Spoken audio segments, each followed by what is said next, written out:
everyone, and welcome back to the Brick Bods. If you haven't already, don't forget to subscribe to our channel. I'm super excited about this build because I've wanted to build the Disney castle for so long, but it's been up in the loft. Finally got it down about a month ago, and it's time to build it. It's going to go into our Fairground. It's one of the last big sets we've got to get in there, so we're going to build it on a live stream, and then I'm going to give you a review of it here.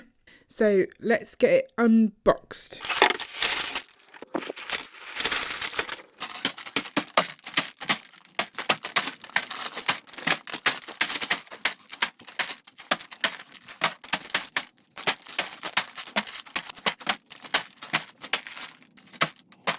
It's set 71040, I forgot to mention. It is 14 sets of numbered bags, only one booklet, and one pack of stickers. Don't forget you can always skip the speed build and head straight for our review. Right, see you in a bit.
Here it is finished.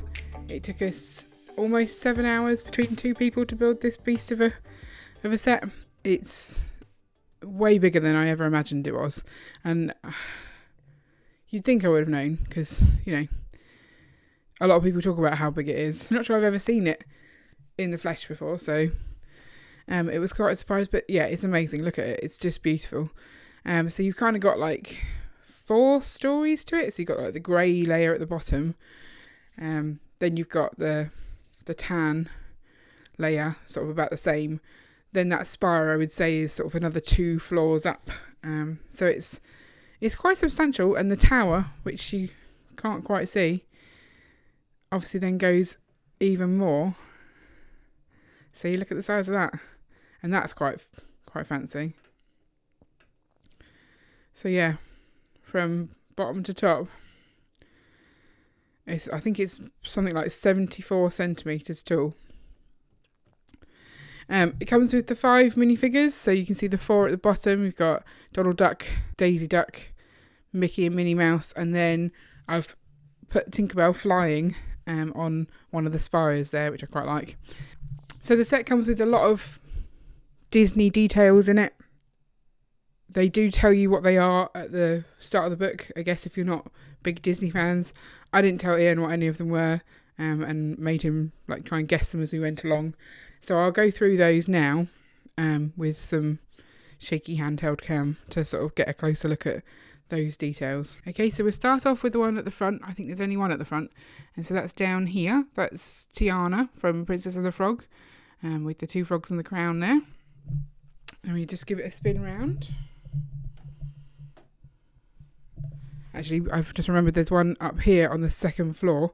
So there's a Target, some of the sort of jammy bun things that the brothers like, and a bow and arrow. So that's from Brave. That's Merida's reference. So we spin it round. Okay, so down the bottom we've got some nice detailing on the floor, some knights and some crests, which I think are just decorative. I actually don't think I've been to inside the Disney castle, so I don't know if that's just accurate to what they have at the parks. The clock, I think that's meant to be Cinderella because it's almost midnight on the clock, but Ian's less sure, and I don't think that's actually shown on the front of the book. You've got Aladdin here with the lamp and the magic castle. Up there you've got Beauty and the Beast. I don't know why Ian's in there. He's certainly not the Beast, but you've got the rose and the candelabra, so Lumiere. Then you've got in here, you've got Little Mermaid. So this is the scene where the chef is chasing Sebastian and trying to cook him. But you've also then got the pumpkin from Cinderella.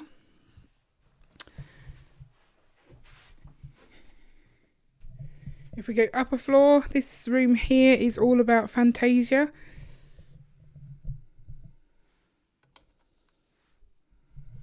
So you've got a book in there. I think that's the Sorcerer's book.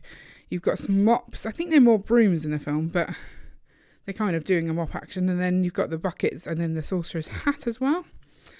Upper level, you've got the spinning wheel from Sleeping Beauty.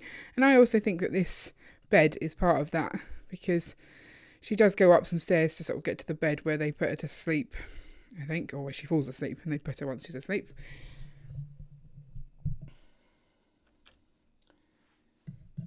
Inside there's a hairbrush, a little sort of lock of black hair and some scissors. So that's Rapunzel from Tangled. We've got Snow White there with the magic mirror and the poison apple. And I believe somewhere else is a slipper. Oh, I remember. If I pull this bit up. So in here, there's a book that says Once Upon a Time, and in that crate, I think it is. There you go. There's the glass slipper inside there. So one of the other details that I didn't mention is these firework launchers. You've got sort of from the top of the tower. Not quite the top, nearly the top. So you can see the fireworks there.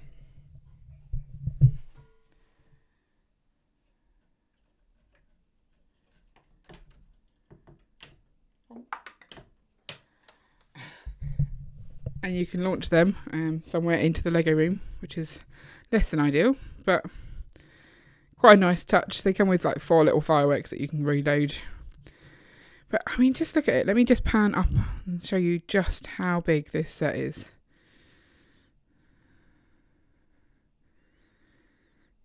I mean, it's large. Really, really large. So I've left it on the little Lazy Susan that I was using to spin it round. Just because it's not a Lazy Susan, it's a Lazy Me. I can't help myself. It was a lot of effort lifting it. And that's one thing I will say, is that this is a massively heavy set. Picking it up and down is hard work. If you've caught our city update from a couple of weeks ago, you'll have seen that we did put this into our Fairground already. Not fully built, we hadn't finished building it, but you see that we've elevated it up on an extra level, sort of the same sort of height as the grey, or half the height of the grey level. The intention is to actually do it the same height as the grey level again, so it will be even taller, and it will be pretty much touching the ceiling really. But that's because we want to put stuff underneath it and utilise that sort of space, because it is a big area and it takes up a lot of the fairground. So we're going to put some shops and things and eateries underneath and extend the doorway to have sort of like a bridge and come down that way. So that's the grand plan for where this is going. The build itself was really fun to do. It wasn't great for doing as a family. Like, you couldn't give one section off to one person and someone else do the others. You're kind of building on top. The only area where you could sort of hand off was these sides. So I did one side and Ian did the other. The sides also are a bit wiggly. They're not really attached by anything. They attach at the front here, but they don't attach at the back. But I wouldn't recommend wiggling them about. You just put this in your city and just enjoy the beauty of it. It's not really for playing with. I would say it's a display piece, even though it has that play feature of the fireworks, which I cannot find. They've gone somewhere in the Lego room, so that was maybe a mistake. So the set is still available from lego.com if you're looking to get it. We think it's probably going to be around for this year because it's the 50th anniversary of the Disneyland parks. So we can't imagine that it will be going this year, but don't miss out on it because it's such a great set. I would recommend getting it. If you are going to get it, obviously, just a quick reminder to use our affiliate links just because they help out the channel and help us buy a bit more Lego to show you and to fill up our Lego room. Let me know in the comments below what you think of the Disney Castle. If you already have it, let me know what you thought of the build. Have you made any alterations to it? Have you raised yours up? I've seen a couple of people maybe put like a moat around it, which is quite nice, but as we're raising ours up, I don't think that would work for us, but I do like the look of that. There's also the rebrickable mock of this, or alternative build where you turn it into a costume shop. I've been trying to convince Ian that we need a second Disney Castle to do that. Let me know if you've built that one. He doesn't think it's worth the price for what is essentially just a modular, which is a lot cheaper. So we probably won't do that. But I think it looks like a really good alternative build. So it's good value if you want to build this and then rebuild it again as the alternative. So yeah, let me know any of that in the comments below, or just say hi. That would be nice. And don't forget to check out the rest of our City Fairground playlist, which I'll link up now. And also, don't forget to like and subscribe so you never miss an update. See you later.